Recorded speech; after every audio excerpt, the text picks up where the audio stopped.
नमस्कार, सभी को प्रणाम, सभी को राम राम। आने वाली रक्षाबंधन और जन्माष्टमी के पर्व पर आप सभी को हार्दिक शुभकामनाएं, सभी को बधाई। सनातन धर्म की सदा ही जय करते हुए और हिंदू पर्व पर सभी को हार्दिक शुभकामनाएं देता हूं। आज मैं आपको इस वीडियो के माध्यम से रक्षाबंधन का शुभ मुहूर्त बताने जा रहा हूं। आपको पता है कि अब की बार रक्षाबंधन पर संशय है कि रक्षाबंधन 11 अगस्त को है या 12 अगस्त को। आप सभी को पता है कि श्रावण मास की पूर्णिमा को ही रक्षाबंधन का पर्व बनाया जाता है। यही हमारे शास्त्रों में कहा गया है कि पूर्णिमा की तिथि को ही रक्षाबंधन का पर्व मनाया जाता है।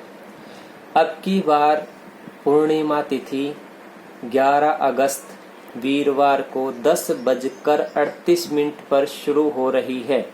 10:38 से पहले चतुर्दशी मतलब 14 का दिन है। 10:38 के बाद पूर्णिमा की तिथि शुरू हो रही है और इसके साथ ही एक अशुभ योग बन रहा है भद्रा। जैसे नाम से ही विदित है भद्रा। वैसे तो भद्रा का जब से हम हर अर्थ माने तो भद्रा का मतलब होता है कल्याण करने वाली। भद्रा मतलब कल्याण करने वाली, बट इसका विपरीत अर्थ है अशुभ फल देने वाली। वो कैसे, मैं आपको बताता हूँ। भद्रा सूर्य देव भगवान की पुत्री और शनि देव की बहन है। आपको पता है कि शनि देव सूर्य भगवान के पुत्र हैं। तो सूर्य भगवान की एक पुत्री भद्रा हुई और शनि हुए उनके पुत्र। शनि देव की भांति ही भद्रा का स्वभाव भी कड़क है।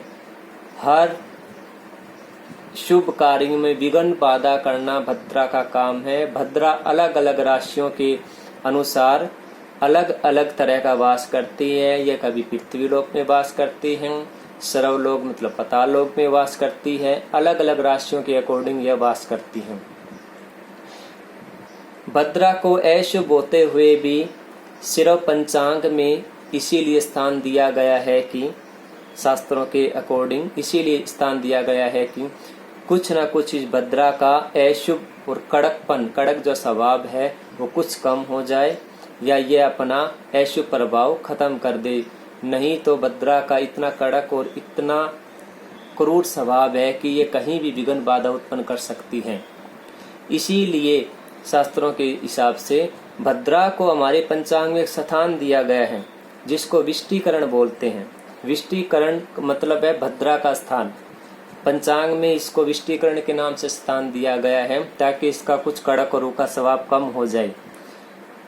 इसीलिए भद्रा को हम अपने पंचांग में देखकर ही कोई शुभ कार्य और अशुभ कार्य के को इग्नोर करते हैं। मैंने बताया कि 11 अगस्त को भद्रा सारा दिन रहेगी। शाम को मतलब 11 अगस्त रात को 8:52 तक भद्रा रहेगी। उसके बाद यदि आपको कोई मजबूरी है, इमरजेंसी है तो 8:52 से और 9:14 के बीच में मुहूर्त है चौगड़िया का।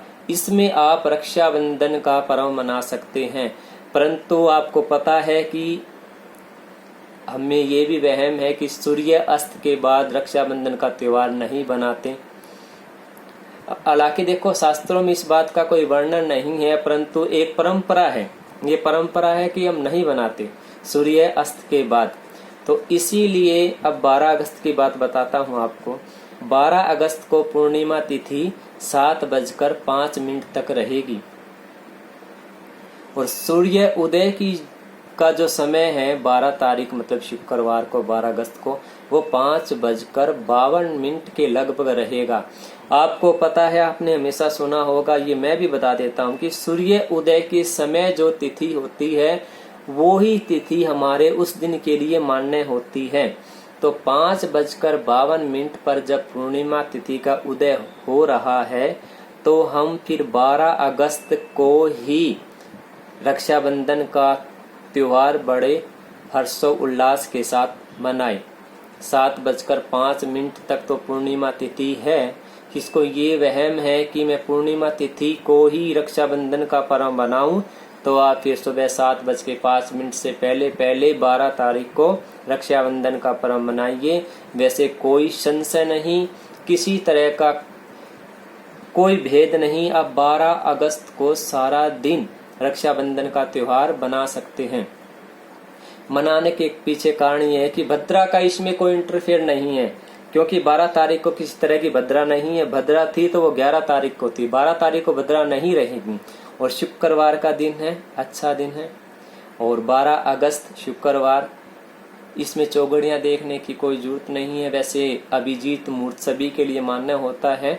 अभिजीत मुहूर्त आपको पता है लगभग 12 बजे से और लगभग 1 बजे के बीच में अभिजीत मुहूर्त रहता है। यह भी सर्वश्रेष्ठ मुहूर्त होता है। और वैसे यदि आप राहु काल की बात करो शुक्रवार को, तो 10:30 से 12 बजे के बीच में राहु काल होता है। इस समय को आप थोड़ा सा निषेध कीजिए, इस समय को आप इग्नोर कीजिए। इससे आगे और पीछे के समय में रक्षाबंधन का त्योहार मनाइए। कोई संशय ना रखिए, कोई डाउट ना रखिए। कंप्लीटली या तो आपको कोई मजबूरी है तो शाम को 11 अगस्त को 8:52 से 9:14 के बीच में आप रक्षाबंधन का त्योहार मनाएंगे। यह परंपरा है, ये मत सोचिए सूर्य अस्त के बाद हम नहीं मना सकते। या फिर आप आराम से 12 अगस्त को ही रक्षाबंधन का त्योहार मनाइए। आप भद्रा का किसी तरह का संदेह मत रखिए, वहम मत रखिए। भद्रा में कोई शुभ काम नहीं होता, क्योंकि चंद्रदेव मकर राशि पर विराजमान रहेंगे। आप इस संशय को दूर कीजिए। 12 अगस्त को ही रक्षाबंधन का त्योहार बनाइए। और एक मैं थोड़ा उपाय बता देता हूँ। आप पूर्णिमा को जो भी बहनें बेटियां रक्षाबंधन का त्योहार बनाएं, सबसे पहले आप अपने इष्ट देव को चंदन कुमकुम से तिलक करें, चावल लगाएं, चावल से उनका तिलक करें और उसके बाद उनको फूल अर्पित करके हाथ जोड़कर क्षमा याचना मांगकर और ये कहिए, हे परमपिता परमात्मा, यह त्योहार हमारे लिए प्रतिवर्ष हर्षोल्लास का आए और किसी तरह की कोई संशय ना रहे, किसी तरह का कोई मन मुटाव ना रहे। और ये ध्यान रखना, अपने इष्ट देव को राखी बांधने के बाद ही आप अपने भाई को राखी बांधिए और उनकी लंबी उम्र और अच्छे स्वास्थ्य के लिए मनोकामना मांगिए। ठीक है, यदि वो स्वस्थ रहेंगे, उनकी लंबी आयु रहेगी, किसी तरह का मन मुटाव ना रहेगा, तो आपके लिए तो यही सर्वश्रेष्ठ है।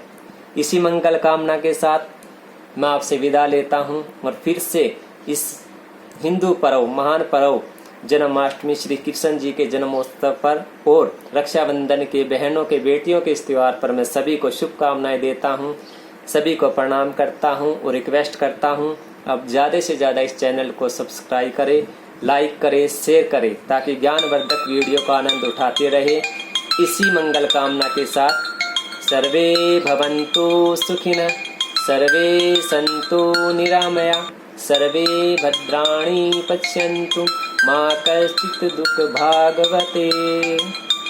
धर्म की जय हो, अधर्म का विनाश हो, प्राणियों में सद्भावना हो, इस विश्व का कल्याण हो। सनातन धर्म की जय, गौ माता की जय, भारत के संतों की जय। इसी मंगल कामना के साथ जय श्री राम।